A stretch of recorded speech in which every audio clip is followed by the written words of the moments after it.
Masihi wa Bwana yuko hapa mbele za Bwana. Maana yake kwa macho ya Samuel alipomwona Eliabu akasema, hakika huyu ndio ambaye Mungu amemkusudia. Bwana Yesu asifiwe.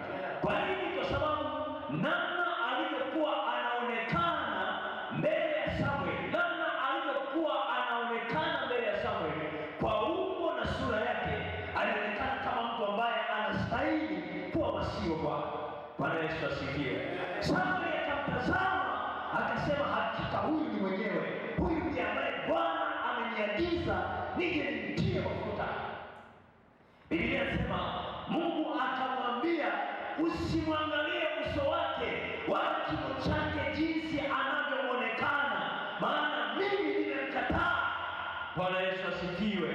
Biblia haijasema kwa nini Mungu alimkataa Eliabu, wala haijasema, wala haijatoa sababu kwamba alikuwa ametenda dhambi, wala haijasema. Lakini maandiko yanasema Mungu akamwambia Samuel, huyo nimemkataa. Bwana Yesu asifiwe sana. Akasema kwa sababu Mungu hatazami kama wanadamu wanavyotazama. Mungu anaangalia moyo, wanadamu wanaangalia muonekano wa nje. Bwana Yesu asifiwe. Wanadamu wanaangalia muonekano wa nje. Maana yake ni nini? Maana yake ni kwamba kama kuna maombi ambayo yatajibiwa, ni kwa sababu kuanzia moyoni yalikuwa yamejibiwa. Amen. Bwana Yesu asifiwe sana. Kama kuna kitu kitatokea mbele za Mungu, ni kwa sababu moyo uliweza kutupeleka tukafika kwa Mungu. Amen. Ndio maana mara nyingi wanasema kabla Mungu hajasikia sauti ya maneno ya kinywa chako, ni lazima asikie sauti ya moyo wako. Amen. Kama Mungu hajapokea sadaka ya mkono wako, ni lazima apokee sadaka ya moyo wako. Amen. Kama sadaka ya moyo haijafika mbele za Mungu, sadaka ya mfuko wako haiwezi kufika mbele za Mungu. Amen. Kama maombi ya moyo wako hayajafika mbele za Mungu, maombi ya kinywa chako hayawezi kufika mbele za Mungu. Kama kilio cha moyo wako hakijafika mbele za Mungu, kilio cha machozi yako, macho yako hakiwezi kufika mbele za Mungu. Bwana Yesu asifiwe. Samuel anafika sehemu akashtuka alipoambiwa, usimtazame namna anavyoonekana wala kimo chake jinsi alivyo, maana mimi nimemkataa. Bwana Yesu asifiwe sana. Ukisoma Biblia kwa muda wako, Biblia inasema kipindi hicho Daudi alikuwa ndo katika kadogo kabisa kwenye nyumba ya baba yake, na wakati huo alikuwa polini huko msituni anachunga kondoo. Kwa hiyo Yese alipoambiwa alete watoto wake, kwenye moyo wake alikuwa na mtu anaitwa Daudi, kwa sababu alikuwa ni katoto ambapo akajui chochote kuhusu Mungu. Kwa hiyo hakushughulika nao hata kidogo. Alichukua wale ambao anaona wana ufahamu ni wakubwa, akaenda nao kwenye nyumba ya Mungu. Bwana asifiwe. Baada ya Mungu kumkataa Eliabu, Samuel ikabidi aulize, kwani hawa ndio watoto pekee ambao uko nao? Akasema hapana, sio hawa peke yake, kuna mwingine ila ni mdogo, yuko anachunga kondoo. Kuna mwingine ila ni mdogo. Unaweza kuwa umeshakataliwa siku nyingi sana, lakini Mungu amekukubali. Amen. Kuna mwingine ila ni mdogo anachunga kondoo huko, maana hana nafasi hapa tulipo, ni kadogo, akajui chochote kuhusu Mungu. Samuel anasema hatutakaa mpaka atakapofika hapa, hatutakaa, mlete aje, maana hatutakaa mpaka atakapofika hapa. Bwana Yesu asifiwe. Bwana Yesu asifiwe. Mungu ana tabia ya kuangalia moyo. Bwana Yesu asifiwe sana. Unaweza kukubalika sana na watu, lakini Mungu akakukataa. Na unaweza kukataliwa kabisa na watu, lakini Mungu akakukubali. Jambo la maana na jambo la msingi, moyo wako umeandaa nini kwa ajili ya Mungu? Unapochagua kwenda kwenye nyumba ya Mungu, ama unapochagua kwenda kwenye nyumba ya maombi, nini moyo wako umebeba?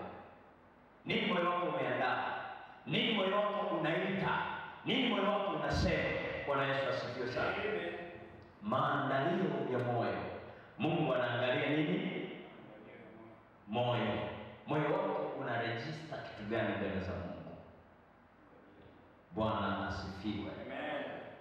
Yesu asifiwe. Bwana Yesu asifiwe. Kwa hiyo mbele za Mungu, kitu chenye maana kubwa kwa Mungu ni moyo. Kitu chenye thamani kubwa kwa Mungu ni moyo. Kitu chenye umuhimu kubwa mbele za Mungu ni moyo. Kabla haijatoka ndani ya moyo wako, haiwezi kusikika mbele za Mungu. Kama haijatoka ndani ya moyo wako, haiwezi kusikika mbinguni. Biblia inatuambia kuhusiana na Hana, mwanamke aliyekuwa anataniwa na mke mwenzie, mwanamke ambaye alikosa mtoto kwa muda mrefu. Biblia inasema kwa habari zake, maandiko yanasema aliteseka, akahuzunishwa kwa sababu ya namna ambavyo alikuwa anadhihakiwa na wenzake, namna ambavyo alikuwa anachekwa wakati wote, namna ambavyo alikuwa anadharauliwa kwa sababu hana mtoto.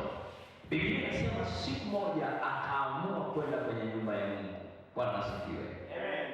Fungua kitabu cha Samueli sura ya kwanza mstari wa kwanza, mstari wa 13 mpaka mstari wa 14. Samueli sura ya kwanza mstari wa 13 mpaka 14. Samueli sura ya kwanza. Sura ya kwanza unaweza kuisoma yote mwenyewe kwa muda wako, itakusaidia kuelewa vitu vingi. Samueli sura ya kwanza mstari wa 13 mpaka 14, Biblia inasema hivi.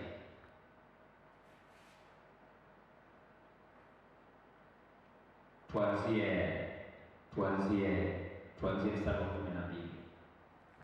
Biblia inasema ikawa hapo alipodumu kuomba mbele za Bwana, ikawa hapo alipodumu kuomba mbele za Bwana.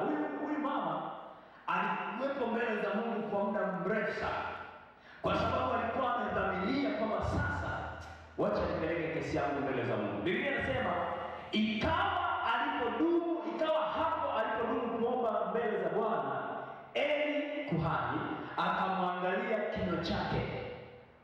Akamwangalia nini? Kinywa chake. Biblia inasema hivi, hapa ndio muhimu zaidi. Basi Hana alikuwa akinena moyoni.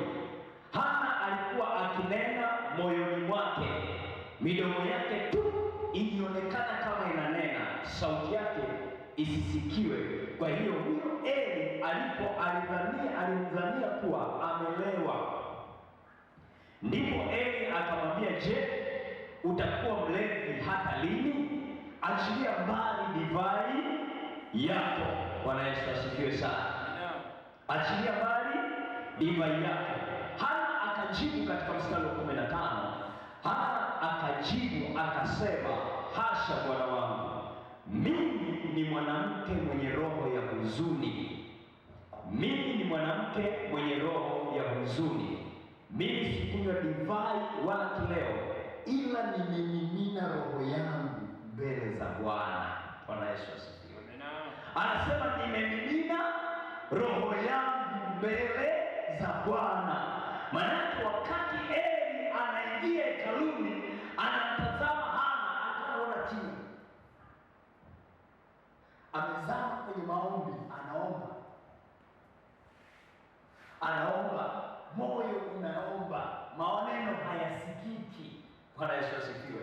Na anasema kinywa chake kilionekana kama kinanena, lakini maneno yake hayakuwa yakisikika, maana Hana aliomba moyoni mwake. Hana aliomba wapi? Aliomba moyoni mwake. Moyoni mwake alikuwa na sauti kubwa ambayo ilikuwa inasikika mbinguni, lakini duniani ilikuwa isikiki. Watu walikuwa hawawezi kusikia. Siku moja nilisema unaweza ukaomba na dunia yote ikasikia, lakini Mungu asisikie. Amen. Bwana asifiwe. Unaweza ukapiga kelele sana kwenye chumba cha maombi, mtaa wote ukajua kwamba unaomba, lakini Mungu asisikie. Kwa sababu ili Mungu asikie, lazima kelele inayosikika nje iwe ni kelele iliyotokea moyoni. Lazima maombi yawe yameanzia moyoni. Asili ya maombi ni moyoni. Amina. Asili ya maombi ni moyoni. Bwana asifiwe.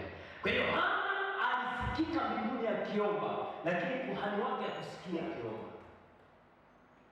Hana alisikika mbinguni akiomba, lakini kuhani alimuona hakusikia chochote, akadhani ni mtu ambaye amelewa, anatapatapa, yaani anashindwa kuongea kwa sababu amelewa.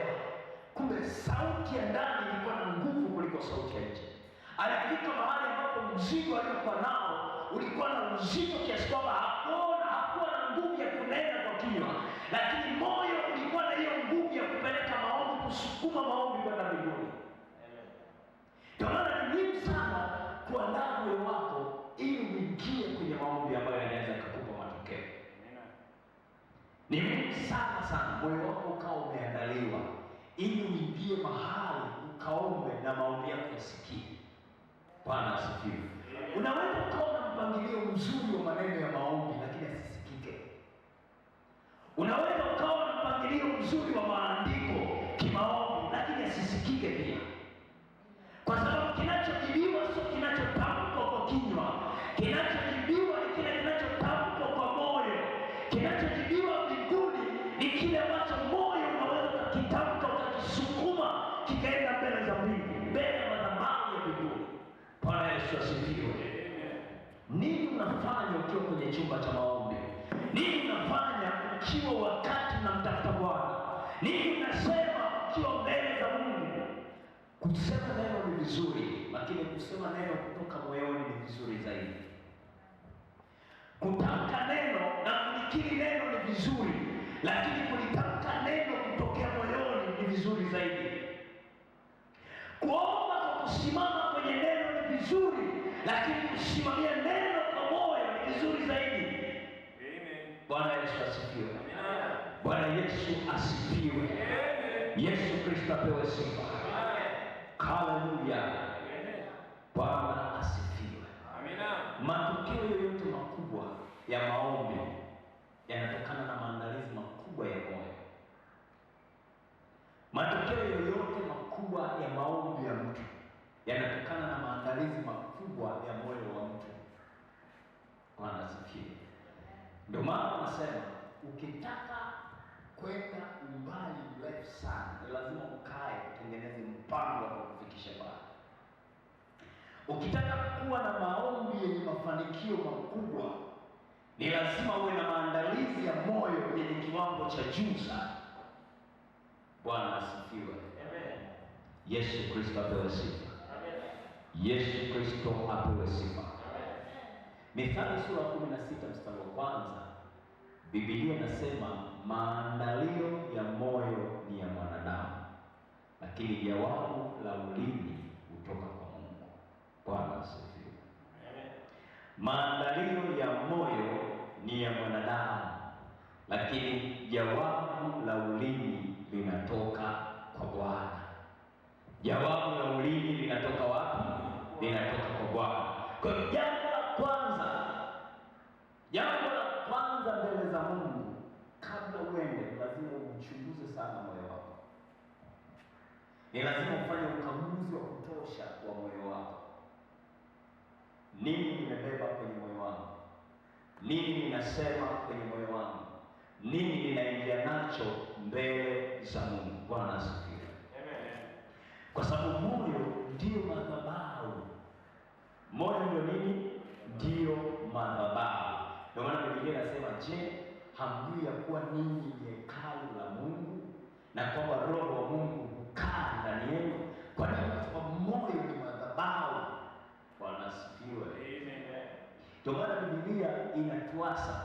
Paulo anasema, basi ndugu zangu, ninawasihi kwa huruma zake Mungu, itoeni miili yenu iwe dhabihu iliyo hai, takatifu, ya kumpendeza Mungu. Hiyo ndio ibada yenu yenye maana. Bwana asifiwe. Kwa hiyo maana ya ibada na maana ya maombi inatokea pale ambapo maandalizi yote yametoka ndani, yametoka moyoni. Bwana asifiwe. Kwa hiyo kama utafanikiwa kwenye maombi haya ambayo tunaomba, na kama tutafanikiwa kutoboa kwenye haya maombi ambayo tunaomba, mioyo yetu lazima